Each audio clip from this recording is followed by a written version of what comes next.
உயிரோடு தமிழோடு இணைந்திருக்கிறீர்கள். IELC தமிழ் உயிரோடு தமிழில் அவர்களே அரசியல் கலை நிகழ்ச்சியில் இணைந்திருக்கிறீர்கள். அரசியல் கலை நிகழ்ச்சியில் தாயகத்திலிருந்து தாயக உடவியலாளர் இராமதர் இணைகின்றார். வணக்கம் இராமதரன். வணக்கம் தானா அன்பர்களுக்கும் இந்நேர வணக்கம். உங்களுக்கும் அன்பர்கள் சார்பாக வணக்கத்தை தெரிவித்துக் கொண்டு நாங்கள் இன்றைய நிகழ்ச்சியில் முன்னாள் நாடாளுமன்ற உறுப்பினர் மாகாண சபை உறுப்பினர் சிவாஜிலிங்கம் அவர்கள் தொடர்பாக உரையாடுவோம்.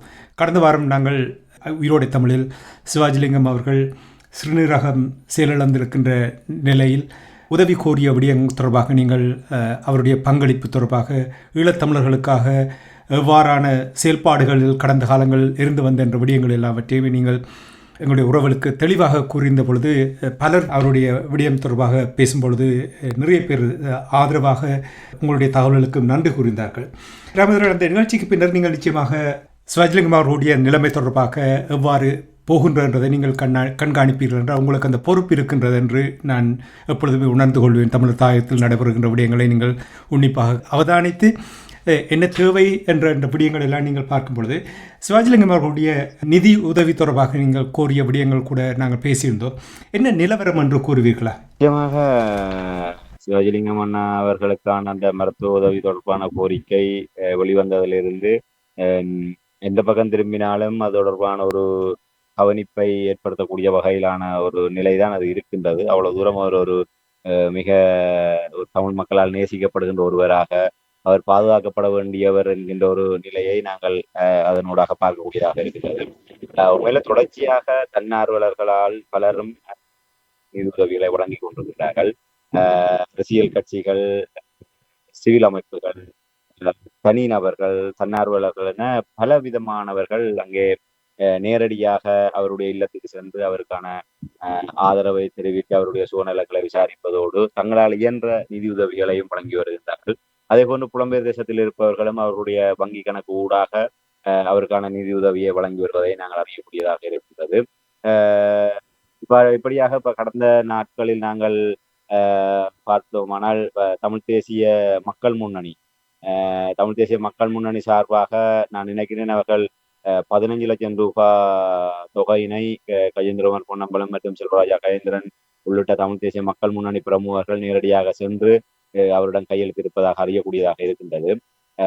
அவர்கள் தங்களுடைய தமிழ் தேசிய மக்கள் முன்னணி சார்பாக உள்ளூராட்சி மன்ற உறுப்பினர்களாக இருக்கக்கூடியவர்கள், கட்சியினுடைய அங்கத்தவர்களாக முக்கியஸ்தர்களாக இருக்கக்கூடியவர்களிடம் ஒரு குறிக்கப்பட்ட நிதி பங்களிப்பை அவர்களிடம் இருந்து பெற்று அதோ மொத்தமாக ஒரு கட்சி நிதியும் சேர்த்து அவர்கள் 15 லட்சம் அவர்களுக்கு தமிழ் தேசிய மக்கள் முன்னணி சார்பாக நான் நினைக்கின்றேன் வெளிநாட்டில் இருந்தும் 5 லட்சம் நிதி தமிழ் தேசிய மக்கள் முன்னணி ஊடாக அவர்களுடைய வெளிநாட்டு கிளையினரினால் அனுப்பப்பட்டிருப்பதாக அறியக்கூடியதாக இருக்கின்றது. எல்லாமா சேர்த்து 15 லட்சம் ரூபாவை தமிழ் தேசிய மக்கள் முன்னணி சார்பாக அவருடன் நேரடியாக கையளிக்கப்பட்டிருக்கின்றது. அது தவிர பாராளுமன்ற உறுப்பினர் கஜேந்திரகுமார் பொன்னம்பலம் அவர்களும் தன்னுடைய தனிப்பட்ட பங்களிப்பாக சிவாஜிலிங்கம் அண்ணா அவர்களுக்கு ஒரு தொகை நிதியை வழங்கி இருக்கின்றார். அவர் வழங்கிய நிதி தொடர்பான தகவல்கள் அவர் வெளிப்படுத்தவில்லை. அவரும் ஒரு ஒரு கணிசமான தொகையினை சிவாஜிலிங்கம் அண்ணா அவர்களுக்கு தன்னுடைய தனிப்பட்ட பங்களிப்பாகவும் வழங்கி இருக்கின்றார். அதே போன்று அந்த தியாகி அறக்கட்டளை மற்றும் பல்வேறு சமூக மட்ட அமைப்புகள், புலம்பெயர்ந்திருக்கக்கூடிய அமைப்புகள், வல்லடத்துறை அடிப்படையாக கொண்டு செயல்படக்கூடிய அமைப்புகள், இப்படி பலரும் அங்கே வந்து அவருக்கான நிதி உதவிகளை வழங்கி கொண்டிருக்கின்றார்கள். அந்த நிதி என்பதற்கப்பால் நாங்கள் கடந்த நாட்களில் கூறியதை போன்று அவருக்கான ஒரு அந்த தார்மீக ஆதரவு நிலைப்பாடு என்பது அந்த மக்கள் திரண்டு வந்து அவருக்கு அந்த ஆதரவை நல்குவது என்பது அது அவருக்கு மிகப்பெரிய ஒரு பெரிய கொடையாக, பெரிய பேராகத்தான் நாங்கள் பார்க்கக்கூடியதாக இருக்கிறது. உண்மையிலே கடந்த 2 தினங்களுக்கு முன்னர் நேரடியாக சென்று நாங்கள் யாழ் வடமராட்சி ஊடக இல்லத்தின் சார்பிலே அவரை சந்தித்து சுகம் விசாரித்து ஒரு தொகை நிதியையும் அவருக்கு நேரடியாக வழங்கியிருந்தவங்களால் முடிந்த ஒரு சிறு பங்களிப்பை நாங்கள் அவருடைய மருத்துவ உதவிக்காக வழங்கியிருந்தோம். உண்மையிலே ஒரு மிகப்பெரிய ஒரு பொக்கிஷம் என்றுதான் நாங்கள் சொல்லுவோம். தமிழ் தேசிய அரசியலிலே பாதுகாக்கப்பட வேண்டிய நபர் என்பதை ஒரு பெரும்பாலான தமிழர்கள் உணர்ந்திருக்கின்றார்கள் என்பதுதான் நாங்கள் இதிலே ஒரு மகிழ்ச்சியோடு சொல்லக்கூடிய விடயம். சிவாஜிலிங்கம் அண்ணா அவர்கள் பாதுகாக்கப்பட வேண்டும்.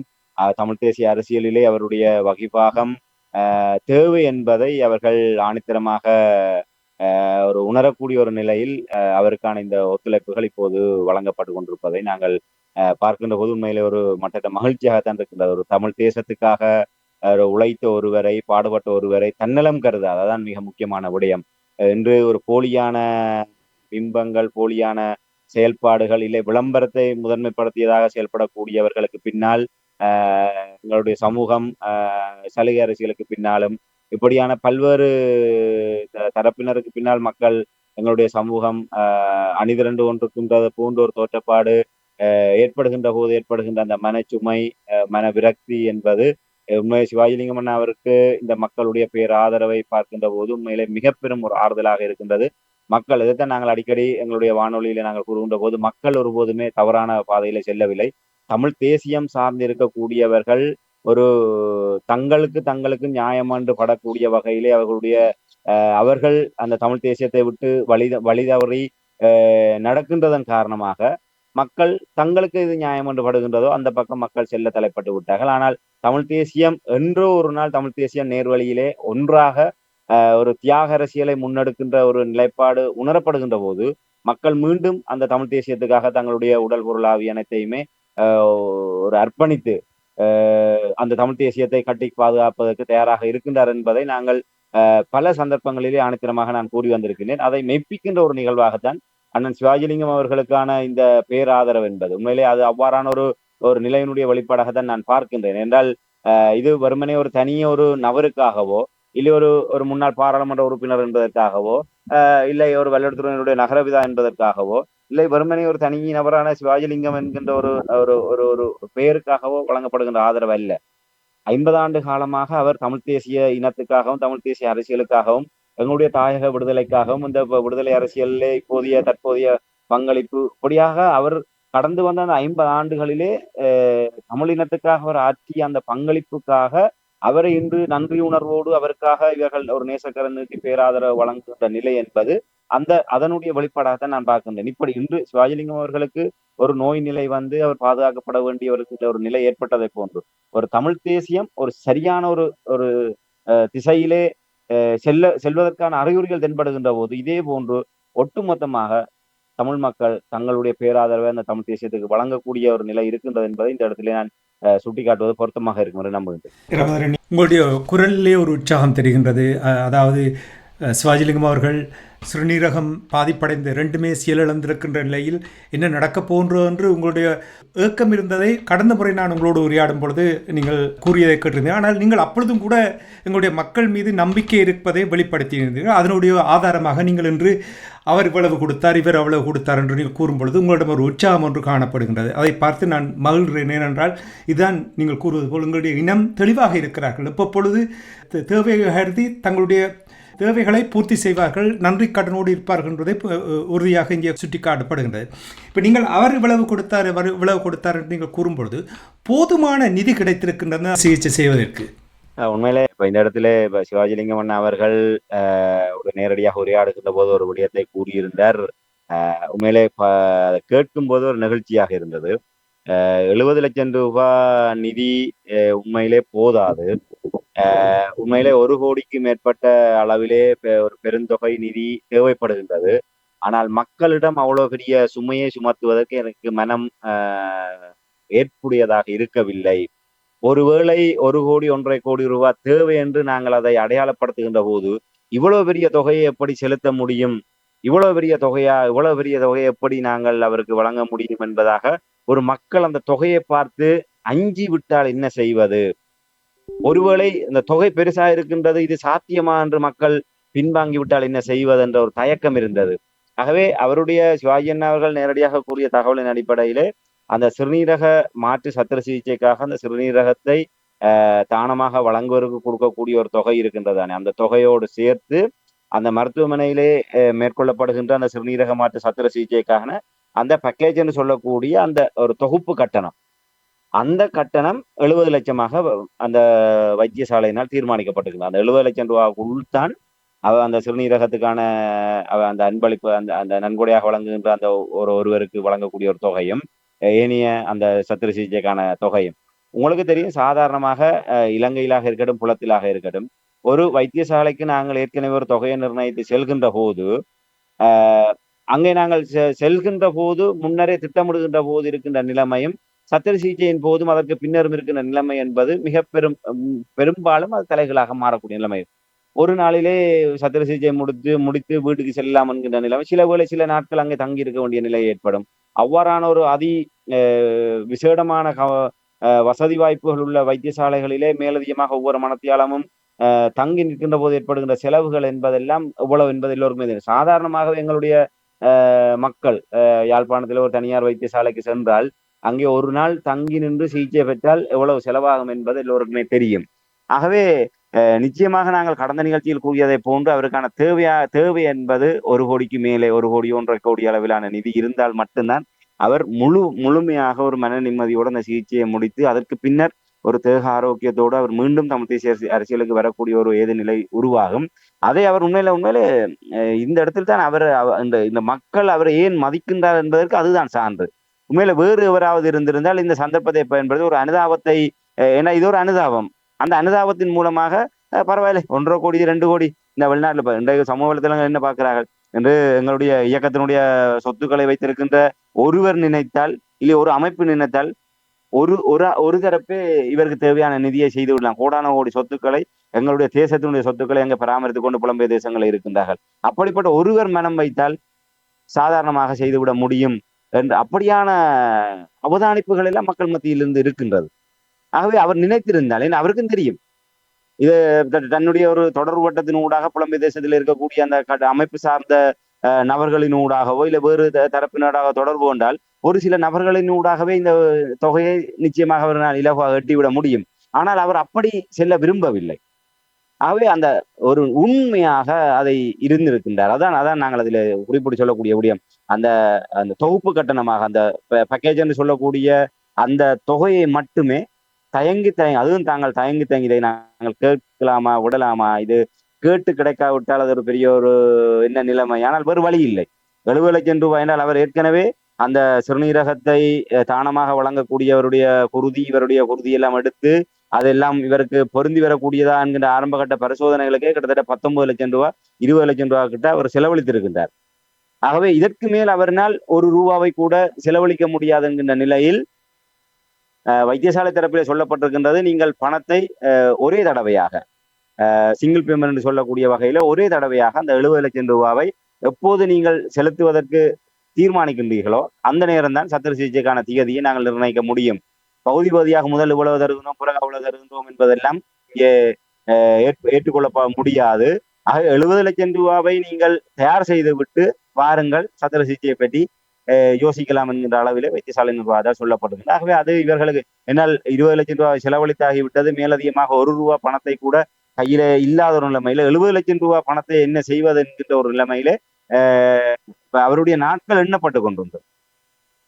2 சிறுநீரகமே செயலிழந்து போயிருக்கின்ற நிலைமையிலே எப்போது வேண்டுமென்றாலும் உடல்நிலை திடீரென ஒரு மிக மோசமாக பாதிப்பு நிலைக்கு ஆளாகுமாக இருந்தால் அதிலிருந்து மீண்டு வருவது என்பது மிகப்பெரிய ஒரு சவாலான நிலையாக இருக்கும். ஆகவே அவருடைய நாட்கள், சிவாஜிலிங்கம் அண்ணா அவர்களுடைய நாட்கள் எண்ணப்பட்டு கொண்டிருக்கின்ற ஒரு கையறு நிலைமையில் தான் அவர் உலக தமிழர்களை நோக்கி இந்த ஒரு வினயமான கோரிக்கையை முன்வைத்திருந்தார். தன்னுடைய உயிரை காப்பாற்றுவதற்கு 70 லட்சம் ரூபாய் நிதியை வழங்குங்கள் என்று.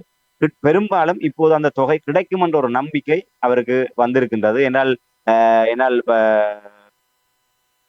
வருகின்ற தகவல்கள் அடிப்படையில ஒரு பெருந்தொகையாக நாங்கள் பார்க்கின்ற போதே தவராசான் அவர்கள் 10 லட்சம், இப்போது தமிழ் தேசிய மக்கள் முன்னணி சார்பாக 15 லட்சம், அதே போன்று புலம்பெயர் தேசத்தில் இருக்கக்கூடியவர்களும் சிலர் 5 லட்சம் 1 லட்சம் என்று சொல்லி பலர் வழங்கி கொண்டிருக்கின்றார்கள். இதை விட மேலும் பலர் அவ்வாறு உதவி இருக்கின்றார்கள். கிட்டத்தட்ட பெரும்பாலும் அந்த வைத்தியசாலைக்கு சத்திர சிகிச்சைக்கு தேவையான அந்த 70 லட்சம் ரூபாவை அவர்கள் கிட்டத்தட்ட நெருங்கக்கூடிய ஒரு நம்பிக்கை நிலை இப்போது ஏற்பட்டிருக்கின்றது. ஆகவே அந்த ஒரு நிலையிலே சிவாஜிலிங்கம் அண்ணா அவர்களுக்கான அந்த ஒரு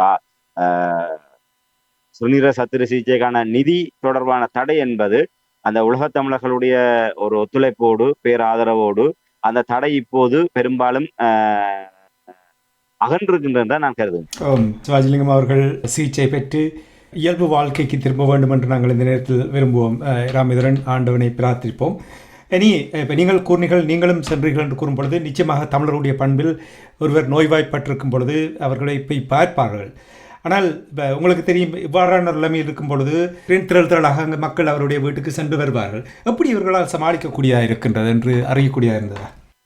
உண்மையிலே அதான் உண்மையிலே ஆச்சரியம். ஒரு விருந்தோம்பல் சிவாஜிலிங்கம் அண்ணா அவர்களுடைய மனைவி மற்றும் அவர்களுடைய குடும்ப உறவினர்கள் ஒரு சிலர் அங்கே இருந்து கொண்டு அந்த உண்மையிலே மிக ஆச்சரியமாக இருந்த நாள் முழுவதும் காலை முதல் இரவு வரை வரிசையாக மக்கள் சாறை சாறையாக அங்கே சிவாஜிலிங்கம் அண்ணா அவர்களுடைய வீட்டை நோக்கி படையெடுத்த வண்ணம் உள்ளார்கள். எந்தவித சலிப்பும் இல்லாமல், ஒரு முக கோணல் இல்லாமல் எத்தனை பேர் வந்தாலும் அவர்களை ஒரு மலர்ந்த முகத்தோடு அவர்களை வரவேற்று அவர்களுக்கான சாந்தி, அதாவது அவர்களுக்கான நீராகாரங்களை கொடுத்து அவர்களை வரவேற்று அவர்களோடு அளவலாவுகின்ற விடயத்தை பார்க்கின்ற போது உண்மையிலே ஆச்சரியமாக இருந்தேன். உண்மையிலே அவர் நோய்வாய்ப்பட்டிருக்கின்றார். அவரை போய் பார்த்து வருபவர்கள்தான் அந்த நிலைகளை பொறுப்பேற்க வேண்டும். ஆனால் அந்த வீட்டிலே ஏதோ விருந்தினர்களை உபசரிப்பதை போன்று அவர்கள் அவ்வாறு ஒரு மிக நன்றி உணர்வோடும் ஒரு முகமலர்வோடும் அவர்கள் அவ்வாறான ஒரு வரவேற்பை அவர்கள் அங்கே வழங்குவதை நேரடியாக கண்கூடாக பார்த்தோம். அதை விட மிக முக்கியமானவர்கள் நான் நினைக்கின்றேன், நாங்கள் செல்கின்ற போது ஒரு மாலை 4 மணி 4:30 அளவு இருக்கும் என்று நம்புகின்றேன்.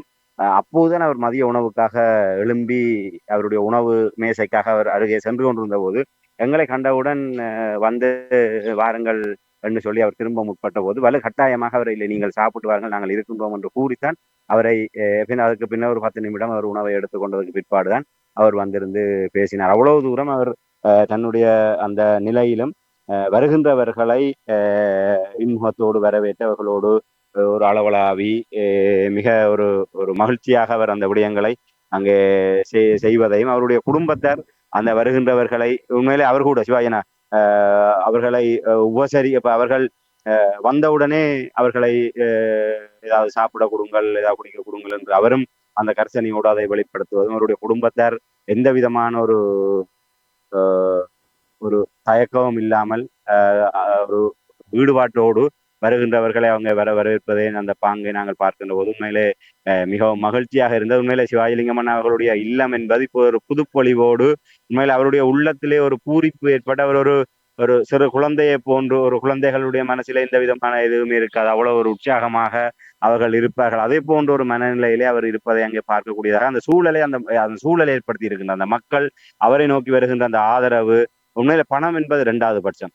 அவர்கள் எவ்வளவு தொகை தருகின்றார்கள், அந்த அவர் கேட்கின்ற போது இருந்த தயக்கம் இன்று அவருக்கு அது மிகப்பெரிய ஒரு ஒரு நம்பிக்கை அவர் கொடுத்திருக்கும். உண்மையில அந்த அந்த அந்த 70 லட்சம் ரூபாய் தொகை என்பது பெரிய தொகை.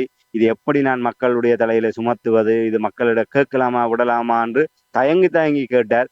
இன்று அவருடைய தயக்கத்தை எல்லாம் ஒரு பொருட்படுத்தாது மக்களுடைய அந்த பேராதரவு என்பது அவரை அந்த நிலையிலே அவருடைய அந்த தயக்கங்கள் அனைத்துமே காணாமல் போய் அவர் இன்று ஒரு முகமலர்ச்சியோடு அங்கே இருக்கக்கூடியதான ஒரு நிலையை தான் நாங்கள் நேரடியாக பார்க்கக்கூடியதாக. ஆகவே அவருடைய இல்லம் ஒரு என்ன சொல்வது, வழக்கமாக ஒரு நோயாளியை நாங்கள் பார்க்க செல்கின்ற போது வழக்கமாக எங்களுடைய புலம்பெயர் தேசமோ இங்கேயோ எங்களுடைய உறவினர் ஒருவர் நோய்வாய்ப்பட்டிருந்தால் அந்த இடம் வந்த போதுமே ஒரு இறுக்கமான சூழலிலே இருக்கும்.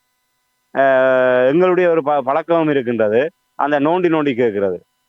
ஒருவர் ஏற்கனவே நொந்து நூலா போய் ஒரு மரணத்தின் பிடியிலிருந்து மீண்டு வந்திருப்பார். போய் அவருக்கு என்ன நடந்தது, எப்படி விழுந்தீர்கள், என்ன நடந்தது, அங்கே என்ன நடந்தது, இங்கே என்ன நடந்தது, அவரை கேட்டு மீண்டும் அந்த ஒரு ஒரு சோகமான துயரமான மனநிலைக்கு அவர்களை இட்டு செல்வதும், மறக்க நினைக்கின்ற பக்கங்களை மீண்டும் மீண்டும் நாங்கள் திருப்பி கேட்பதனூடாக அவருடைய மனங்களிலே மீண்டும் அவ்வாறான ஒரு ஒரு ஒரு எதிர்மறையான எண்ணங்களை கொண்டு வருவதாகத்தான் எங்களுடைய வழக்கமான அந்த இவ்வாறான தரிசிப்புகள் இருக்கும். அங்கே சென்றால் ஒரு அவ்வாறு சென்ற ஒரு இறுக்கமான நிலையில என்று. ஆனால் இங்கே சென்றால் ஒரு என்ன சொல்வது, ஒரு கல்யாண வீடு இல்லை ஒரு விருந்து நிகழ்வுக்காக செல்வதை போன்று அங்க செல்பவர்களும் அவரோடு மிக ஒரு இயல்பாக அவருடைய அந்த பங்களிப்புகளை அந்த ஒவ்வொருவரும் ஒவ்வொரு வரலாற்று ஒரு செல்கின்றார்கள். அது மிக முக்கியமான ஒரு விடயமாக இருக்கின்றது.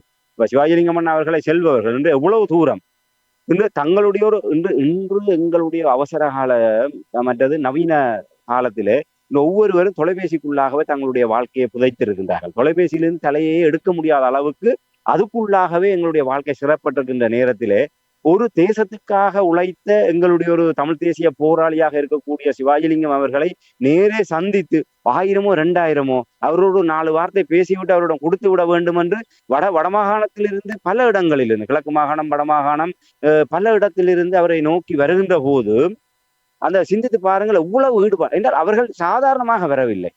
அந்த ஒவ்வொருடைய வருகைக்கு பின்னாலும் சிவாஜிலிங்கம் அவர்களுக்கும் தமிழ் தேசியத்துக்குமான பிணைப்பினுடைய வரலாற்றோடு வருகின்றார்கள். ஒவ்வொருவரும் வருகின்ற போது சொல்கின்றார், சிவாஜி நான் சொல்கின்றார், தானே மறந்து விட்டேன். ஒரு 30 வருடத்துக்கு முன்னர் நான் எதுவுமே கணக்கு வைத்திருப்பதில்லை. ஒரு அவசரத்துல ஒரு சாமம் 12 மணிக்கு போன் அடிச்சு ஆமி பிடிச்சிட்டான், இன்டெலிஜென்ட் பிரச்சனையாக கிடக்கு, வாங்கொண்டு அந்த இடத்த போய் நின்று நான் அவங்களுக்கான ஒரு பாராளுமன்ற உறுப்பினராகவோ இல்லை ஒரு அரசியல் கட்சியா ஒரு தலைவராக அங்கே நின்று அவர்களுக்கான ஒரு பாதுகாப்பை நான் கொடுத்திருக்கிறேன். இன்றைக்கு இவ்வளவு விஷயங்களை நாங்கள் பாராளுமன்ற உறுப்பினர் கேட்க எவ்வளவு பேருக்கு ஒரு சிபாரிசு கடிதங்களை கொடுத்திருக்கிறோம். இவ்வளவோ ஒரு ஆபத்தான நிலைமையில இல்ல ஒரு கட்டுமான விடயங்கள் இல்ல அபிவிருத்தி நடவடிக்கைகள் பல இடங்களுக்கெல்லாம் நாங்கள் செய்திருக்கோம். ஆனால் அது எல்லாமே பெரும்பாலும் என்னுடைய நினைவில இல்லாத ஒரு நிலையில இன்று அவர்கள் தேடி வந்து, ஐயா நீங்கள் 30 வருஷத்துக்கு முன்னுக்கு 20 வருஷத்துக்கு முன்னுக்கு 25 வருஷத்துக்கு முன்னுக்கு இப்படி செய்த நீங்கள், நாங்கள் அதை மறக்கல. இன்றைக்கு நாங்கள் அந்த அந்த ஒரு உணர்வுடன் நாங்கள் உங்கள்கிட்ட வர்றோம் என்று சொல்லிக்க வந்து அந்த வரலாறு வந்து திருப்பி அந்த மீளுருவாக்கம் செய்யப்படுது. அந்த சிவாஜிலிங்கம் அண்ணா அவர்கள் தமிழ் தேசியத்துக்கு ஆற்றிய பங்களிப்பு என்பது இப்படியான அந்த தன்னார்வமாக வரக்கூடிய அந்த மக்களுடைய வருகை ஒவ்வொருவரும் வரலாற்றினுடைய பிரதிநிதிகளாக இல்லை வரலாற்றை வெளிப்படுத்தக்கூடிய பக்கங்களாக அங்கே சிவாஜிலிங்கம் அண்ணா அவர்களுடைய வீட்டுக்கு வருகின்றார்கள். இல்லை வீட்டுக்கு வர முடியாமல் வைப்பக கணக்கிலே அவர்கள் வைப்பிலிடுகின்ற போது கூட தங்களுடைய சமூக வலைத்தளங்களிலே பதிவிடுகின்ற போதும் அங்கும் ஒரு வரலாற்றினுடைய பக்கங்கள் திறக்கப்படுகின்றது. உண்மையில் அவர்கள் ஒவ்வொருவரும் அந்த நிதி உதவி செய்கின்ற போது அவர் அந்த தங்களுக்கு என்ன விதமான பங்களிப்பை செய்தார், அவர் மூலமாக தாங்கள் எப்படியான நன்மைகளை பெற்றிருக்கின்றோம், எவ்வாறான நெருக்கடியான நேரத்திலே எங்களுக்கு எல்லாம் இந்த ஒரு உதவி அவரிடம் இருந்து கிடைக்க பெற்றிருக்கின்றது என்கின்ற விடயத்தை அவர்கள் சொல்கின்ற போது அவ்வாறு 70 லட்சம் என்பது உண்மையிலே ஒரு குறிக்கப்பட்ட சில நாங்கள் ஒரு விரல் விட்டு எண்ணக்கூடியவர்கள்தான் 1,00,000 ரூபாவை வழங்குகின்றார்கள். அதை விட பல ஆயிரக்கணக்கானவர்கள் 1000 ரூபாய் 2000 ரூபாவை வழங்குகின்ற போது அவ்வளவு பல்லாயிரக்கணக்கான வரலாற்றின் பக்கங்கள் அங்கே திறக்கப்படுகின்றது.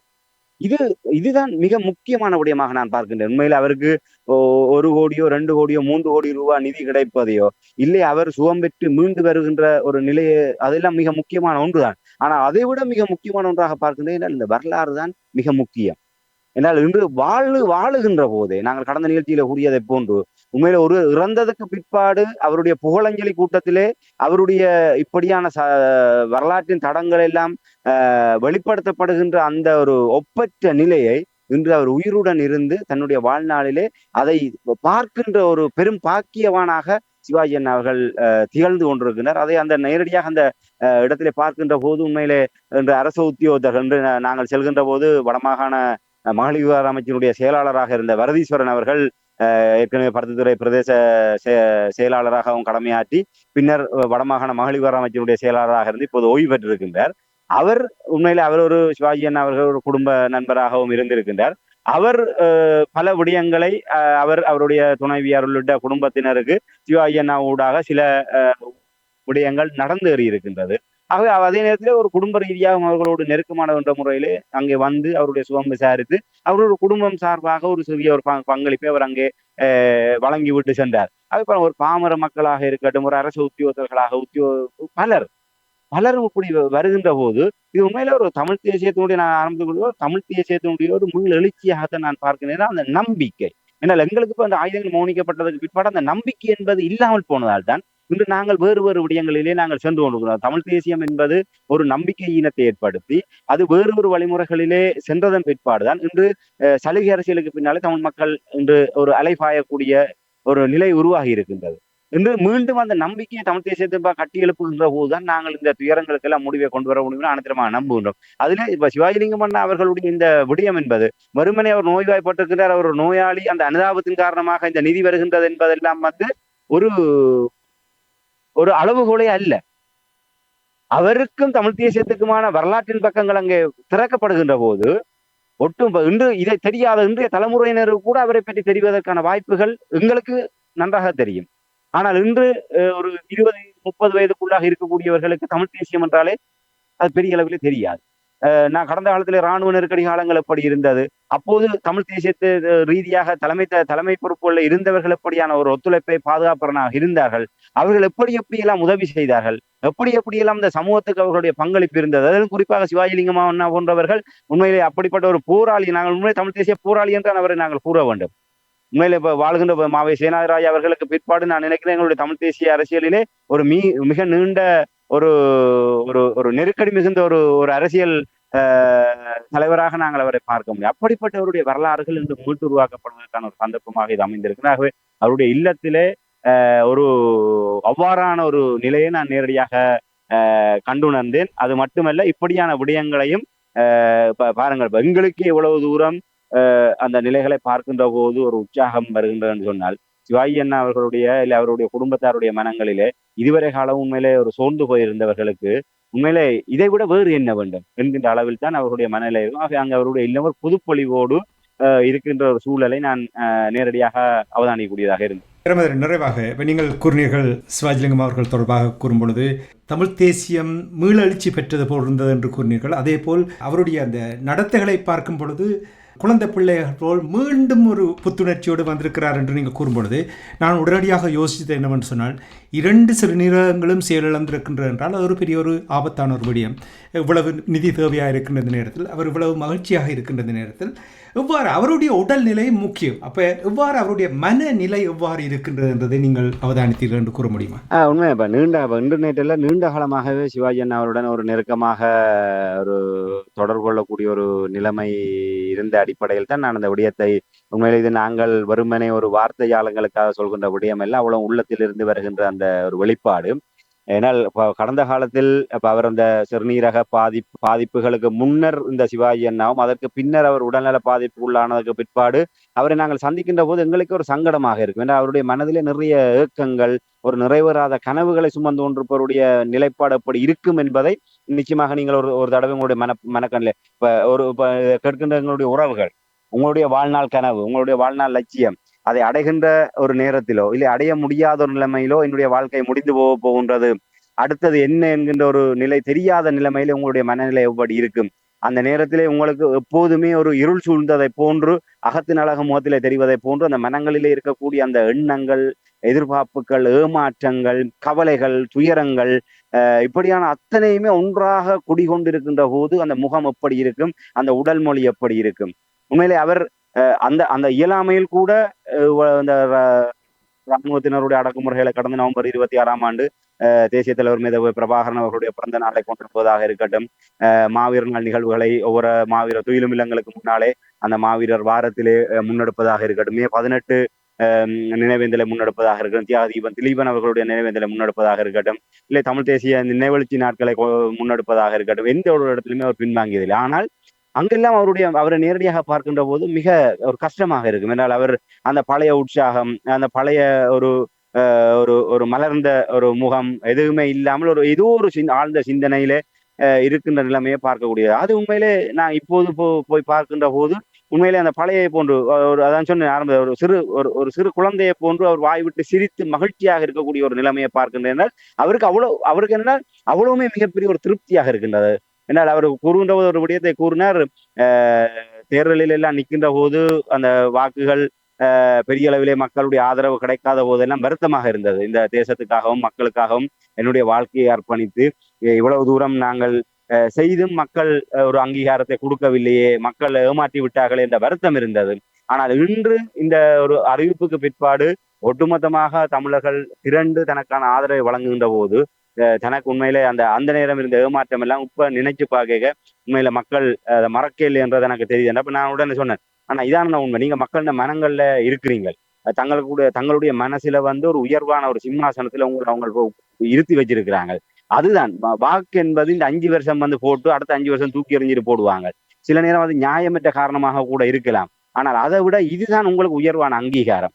இன்றைக்கு அந்த வாக்கு கிடைச்சி நீங்கள் பாராளுமன்ற உறுப்பினராகவோ இல்ல வேறு ஒரு உயர்ந்த பதவியை பெற்று அதன் மூலமாக அந்த சரியான எதிர்பார்ப்புகளை பூர்த்தி செய்யாட்டி கூட அடுத்த முறை உங்களுக்கு எதிராக விமர்சனம் செய்து அந்த வாக்குகள் உங்களுக்கு எதிராக போகக்கூடிய வாய்ப்பு இருக்கு. ஆனால் இன்றைக்கு அந்த ஒவ்வொரு மக்களுடைய மனங்கள்லையும் அந்த வாக்களிக்காட்டியும் சிவாஜிலிங்கம் என்று சொன்னா அவர் எப்படிப்பட்டவர், அவர் எவ்வளவு ஒரு அர்ப்பணம் மிக்க ஒரு தமிழ் தேசிய செயல்பாட்டை முன்னெடுத்திருக்கிறார் என்பதை வந்து தங்களோட மனசுல வச்சிருக்கணும். இன்றைக்கு அந்த நன்றி கடனாக மக்கள் திருப்பி செலுத்தினோம். ஆகவே நீங்கள் உண்மையில நினைக்கிறான் சரி, மக்கள் உங்களுக்கான ஒரு உயரிய ஒரு அங்கீகாரத்தை அவர்கள் வழங்கி இருக்கணும். அவர் கூட பல விஷயங்களை வந்து இந்த சந்தர்ப்பங்கள்ல கூறணும். ஒவ்வொருவரும் வந்து சொல்ல உண்மையில தான் இந்த விஷயங்கள் எல்லாம் மீள கதை கேட்க திருப்பி ஒரு இளம திரும்புற மாதிரி அந்த ஒரு அதனால் அந்த தமிழ் தேசியம் அவற்றை கடந்த காலங்களை நான் நினைச்சு பார்க்க நான் குறிப்பிட்டது போல ஒரு கடந்த சில வருடங்களாக ஒரு இருள் தோய்ந்த முகத்தோட இருந்த சிவாஜி அண்ணா, நீங்கள் சொன்னதை போன 2 சிறுநீரகமும் செயலிழந்து போயிருக்குன்னு நிலைமையில ஒரு சடுதியாக ஒரு திடீரென அவருக்கான ஒரு